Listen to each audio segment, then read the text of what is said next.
Every morning before London wakes up, Smithfield is already alive. This market has fed the City of London for over 800 years, the oldest meat market in London, and it's still going. Yet, beneath it lies something many don't know, a car park. A car park so unbeknown to the public that it was used as a headquarters in Bond's Skyfall. London has a flooding problem, not a future problem, a now problem. Surface water has nowhere to go, and the city keeps building hard surfaces over the ground that used to absorb it. At the same time, that very street is entirely used as a thoroughfare for lorries. The public walks around the edge of it. The architecture, some of the most striking Victorian ironwork in London, is basically a backdrop to a loading bay. So, how can we change that? What does the City of London need? And what will it look like in the future? To understand the proposal, we need to understand the site. Smithfield sits on the peripheral of what used to be historic Greater London, or the City of London. This is why the buildings are listed as some of the great example of Victorian era architecture. Smithfield is a cluster of buildings that include a meat market, a poultry market, a general meat market, and a fish market, with nearby stations including the new Elizabeth line that brings you all over London in a very short amount of time. The site is well connected with over 6 major bus transport links, all walkable within 10 minutes of any nearby station. Understanding the microclimate of the site is crucial, and therefore we done an urban heat island effect simulation with cloud cover of 50 across summers during 2015, 2019 and 2025. We can see the major difference that greenery makes, especially around the Barbican across all these years. Surface flooding is also a huge consideration. The north side of London is actually not too flood prone. However, all of the areas around it are still prone to surface flooding in 2040 to 2060. We also conducted a yearly irradiance test to understand where the potential for PV is and the understanding of the overall morphology of low height buildings across this area of London. This general low height across the site allows sunlight to hit at different points throughout the year, as can be shown by this axonometric. We conducted an on-site analysis using spot measurement devices such as a decibel reader,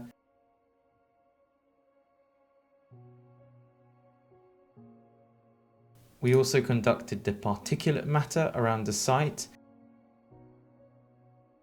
as well as wind speed, which directly correlated to areas of no wind, meaning that the PM 2.5 was higher. What we're trying to understand now is we've got this huge traffic jam and we can see that the actual pollution level is gone up.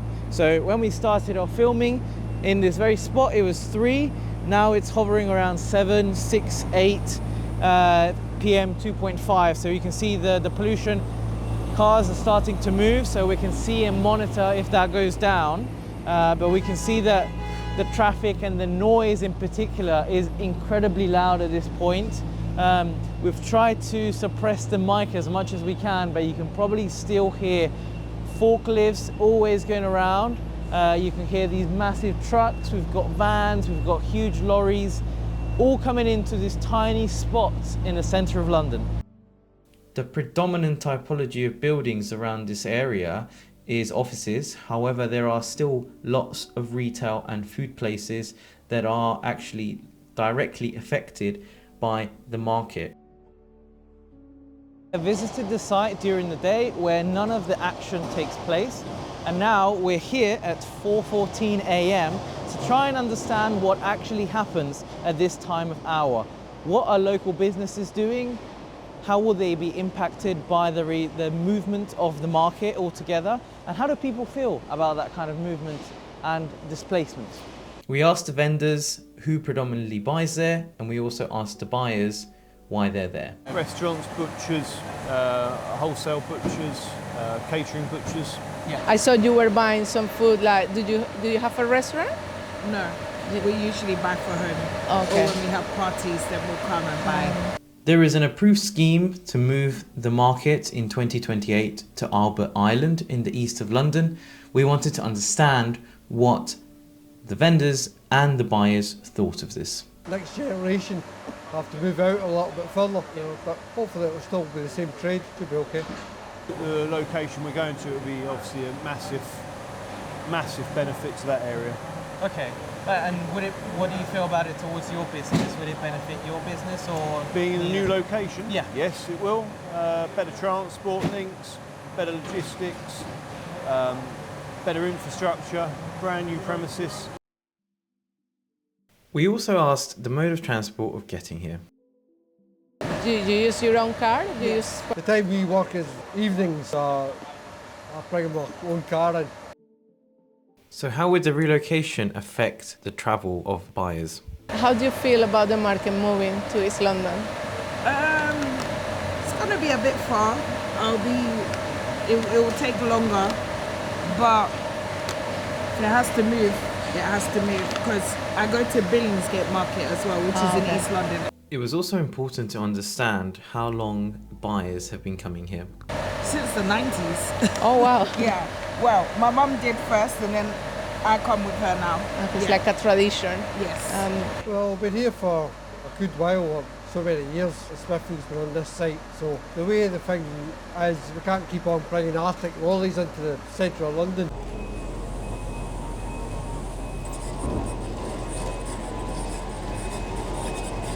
We also wanted to understand what the market meant for the vendors, the people using it, and the people buying. There's no sentimentality about it because, again, yeah, it'd be sad, but my main concern is this business.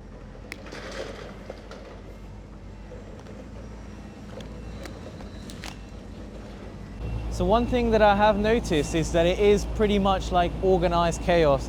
We can see these tiny forklifts barely glowing through any of the small gaps, but you can see they still work around it. And it's quite amazing to see the scale of it as well. It's hard to grasp on camera. We've got the whole street backed up full of lorries and vans. All the way across here, the minor road, we've also full. And you can hear just the noise of the cars and the pollution, again, still hovering about 6 and 7. And the CO2 has spiked a little bit more with all of the cars idling here. Before I tell you what I think this site should become, it's worth understanding what others have already proposed, because the story of those proposals tells a lot about what the city keeps getting wrong. The approved scheme currently under construction is by Stanson Williams and Asif Khan. The three buildings that are being taken over are the poultry market, the general market and the fish market, and are now going to be the home of the new London Museum. And to be clear, I think that the design is ambitious, the conservation is sensible, the spaces are nicely designed with the dome being beautifully restored. However, it doesn't feel like the proposal deals with the crisis that London will have to face in regards to flooding, energy crisis and cars. Separately, Hawkin Brown won a competition for the surrounding public realm. New footpaths, planting, pedestrianisation, again, well-intentioned, but essentially a repaving. It improves the surface without asking anything of what lies beneath. Cosmetic where it should be transformative. Studio Egret West also proposed a vision for the site. It never made it through planning, and the reasons why matter. The planning inspectorate was clear. Any development here must prove its benefits convincingly outweigh any harm done to the listed buildings, alter the character without overwhelming the public benefit, and it will be refused. That ruling is the most important document for understanding this site. It says prove it is genuinely for the public good. And that is exactly what Smithfield Rises, my proposal, is about. A testament to public realm that can also be functional and help towards climatic conditions. Smithfield Rising is about turning historic site into a working piece of city infrastructure that works for both the city and the people that inhabit it. The first move is to remove this ugly glass canopy around the historic market. Secondly, it's pedestrianised the zone and remove cars in the near vicinity. That does two things immediately. It makes the area safer and more walkable. It reduces noise, pollution, and means the public realm can finally become calm, generous, and human scaled. The program would change so that the Smithfield West would be turned into a drinks and food area, aka a mercato. Half the market would be retained, so you could still sell meat, poultry, and so forth. The proposed museum would be turned into a multi-purpose event hall. As this area has a beautiful canopy, it would be perfect for sound stages. The building facing one of the major streets would be turned into a carbon capture hub, where it would take in a lot of the carbon dioxide that is produced from London and produce oxygen, so the air is cleaner and more breathable. And lastly, part of the current museum would be retained as it enriches the whole site. When you look at this from an axonometric 3D view, we can see that we are adding this landscape on top of where we're pedestrianising. This also allows us to create more green space, help soften the heat island effect, cooling the streets, and making the safe spaces more comfortable in the summer. The canopy and roofscape can also support solar tiles if needed, creating even more energy directly on site. The project also works with what's already exists. Waste heat from the tube network can be captured and reused as part of the energy system, while carbon capturing plant helps clean the air and turn climate infrastructure into something visible and civic. Yes, the energy demands of the site will increase, but so will its energy production. That is the point. Smithfield Rising is not just a place that uses the city, it helps the city survive, adapt, and grow. The project does not consume energy, it produces it too. Below ground, the parking becomes something completely different, an underwater flood defense and public space. Instead of storing cars, it stores water. It protects the city during heavy falls of rain and flood events, while also becoming a space the public can visit, learn from, and walk through. What the roofscape also allows us to do is to start to connect fragmented green areas on green roofs of London to improve biodiversity around site. In time, it should be possible to walk from Piccadilly Circus to here without needing a car at all. This is the kind of connected, people-first city that this proposal is trying to support.